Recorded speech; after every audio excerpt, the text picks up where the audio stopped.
Cyndi Lauper is still out there. She's still singing, still acting, and she's still not fat. Cynthia Ann Stephanie Lauper is a singer and a songwriter who forged her own path with a unique sound and one-of-a-kind look. Most people do gain weight as they get older, and this is especially true of celebrities. And according to what I teach here about weight loss, it can be explained by the fact that female celebrities often do things to try to get skinny, and that usually involves restricting their calories, and then the body reacts by wanting to store more fat to have enough energy stored for the next time there's this lack of food. That's a survival mechanism. Now, as we look back on Cyndi, you will notice that she has never been really skinny. And so we can presume that she never got into that dieting and restricting to get really skinny. She didn't care about that. And that, right there, could be one of the secrets of why she never ballooned up. In 1983, she released She's So Unusual, which became a worldwide hit. So I set out to prove a point here on this channel, that if I set out in search of finding some more secrets, some more reasons why she is not fat and has stayed about the same weight, that I would find the same kind of reasoning that I've been teaching here on my channel for 6 years. And I was surprised at what I found. It did take a while. I couldn't find any other videos about this. I just found a couple occasions where she was asked about her diet. For instance, I found a quote of her saying, "I try and watch what I eat."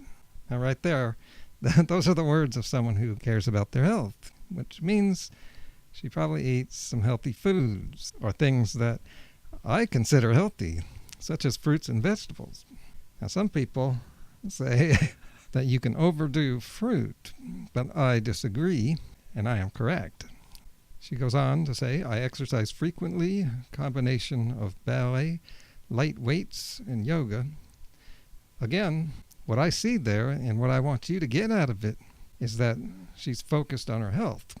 And then she adds an aerobics, because you have to exercise your heart. Now when you put all that together, what that tells me is she's not eating a high-fat diet. Probably not. Especially someone of her generation. She's of the generation in the 80s when low-fat was accepted as healthy. Fruits, vegetables, grains, stuff like that. There's other periods where carb foods are called into question. But I don't think she's one of those people that would think that carbs bad, fat's good. And the word aerobics there. See, low-carb eaters usually don't get into aerobics. They also have trouble doing aerobics because it's hard to do without plenty of carbohydrates. Now, I know my case sounds a little weak right now, but hear me out because it gets better. Let's come back to this picture here. Let's zoom in a little bit here. What is that stuff there on her necklace? It's my favorite food group. It's a bunch of fruits there. Looks like grapes, a strawberry, lemon, maybe some cherries in there. All circumstantial evidence, I know. But let's move on to this article. As you may have heard, she has psoriasis.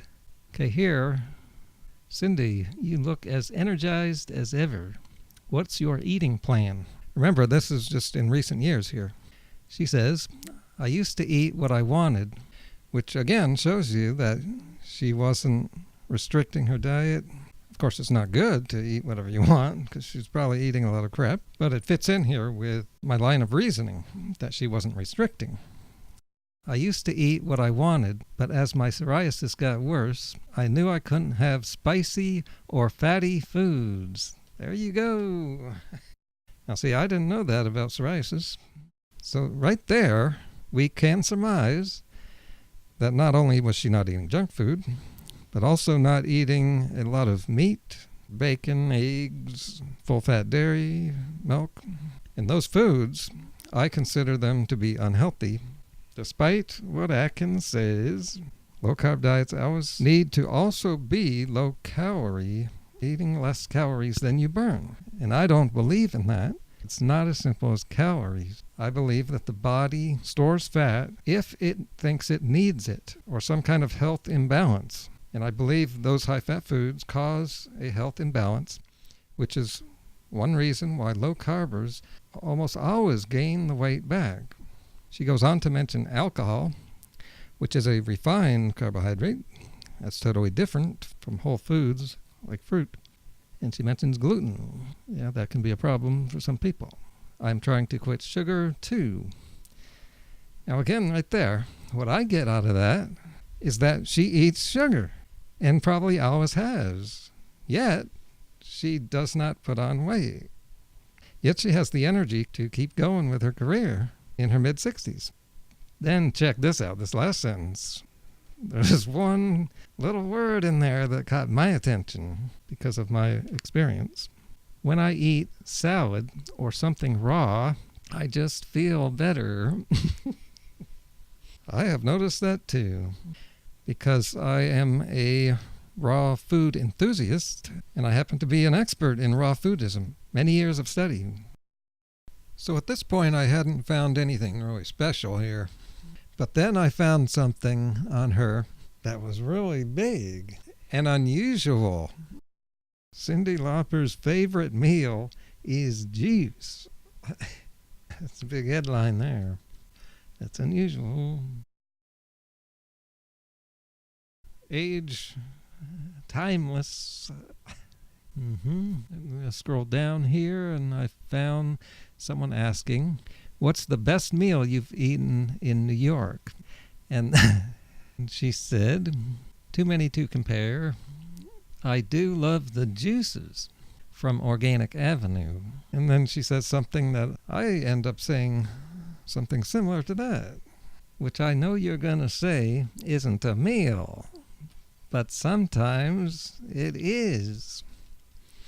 And I'm not sure what she meant by it, but on my carbohydrate diet, I have been eating fruit as meals for 23 years. That is the natural way humans were meant to eat as primates. And realize that we're not just talking about regular juice. Juice from a shop that uses the word organic. They're selling high quality fruit and possibly vegetable juice too. Much more natural and healthy. And so you should be making meals out of fruit, at least one a day, preferably breakfast.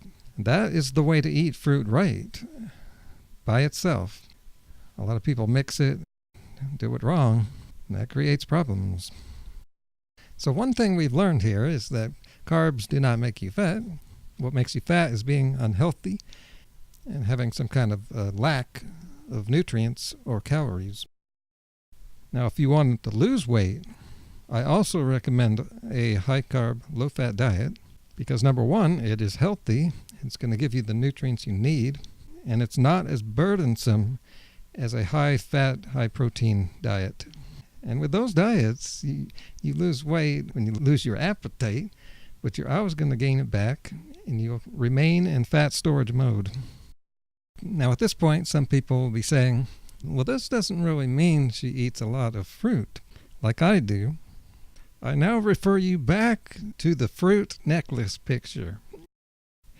It's only when you put all of this stuff together does it add up. You've got to get out of that cycle and get onto a natural, healthy, low-fat diet. Those diets do work. You just need to give it enough time because losing fat the right way simply takes more time than starving the fat off. So look into the carburetor diet. And I also have 2 ebooks that go with that diet. And over time, you will become healthy and as happy as Cyndi Lauper. Give this video a thumbs up and subscribe to my channel if you want to see more videos like this one. This is the friggin' high fruit lifestyle.